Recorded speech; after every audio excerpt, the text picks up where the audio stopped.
எனக்கு என்னமோ விராட் கோலி எல்லா மேட்சும் நல்லா ஆடுறத பார்த்தா எல்லாரும் கண்ணு வச்சுட்டாங்களா, இன்னைக்கு டக்குல அவுட் ஆவார்னு தோணுது. டேய் அம்சா என்னடா பேச்சு பேசுற? இல்ல இந்த சொப்பனம் தட்டுச்சு எனக்கு, அதுக்காக சொல்றேன். ஏன்டா நீ வேற?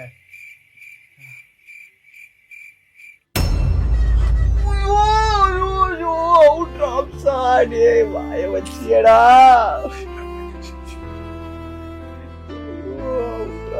நல்லா தான்டா ஆடினாரு.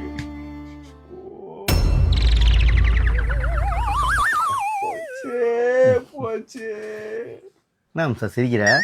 இல்ல உனக்கு தான் தெரியுமா? தெரியுது, உனக்கு சோகமா இருந்தா சிரிப்ப. சிரிப்பு வருது. இது சொப்பனம் தட்டுச்சு, பட் அப்படியே நடக்கும் நான் சத்தியமா எதிர்பார்க்கல.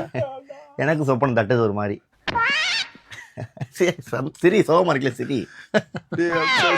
இல்லடா நான் சோகமா ஆண்டா இருக்கேன். கோலி அவுட் ஆனது எனக்கு சங்கடமா தான்டா இருக்கு. டேய் மேட்ச் பாக்கறேன், மேட்ச் பார்க்கணும். நீ ஏன்டா ஏன் முகரையில பாத்துக்கிட்டு இருக்க? வெண்ண கோலியா விஷயம். டேய் இரு, அடுத்து எத்தனை விக்கெட் இருக்கு இன்னும் ஆடுவாங்க. ஆனா நேற்று சொப்பனம் தட்டும் போது பவர் பிளேக்லயே ஒரு 4 விக்கெட் போன மாதிரி எனக்கு சொப்பனம் தட்டுச்சு. சொப்பனம் தட்டுனா தாண்டா நான் சொல்றேன். என்னங்கடா உங்களோட ஒரு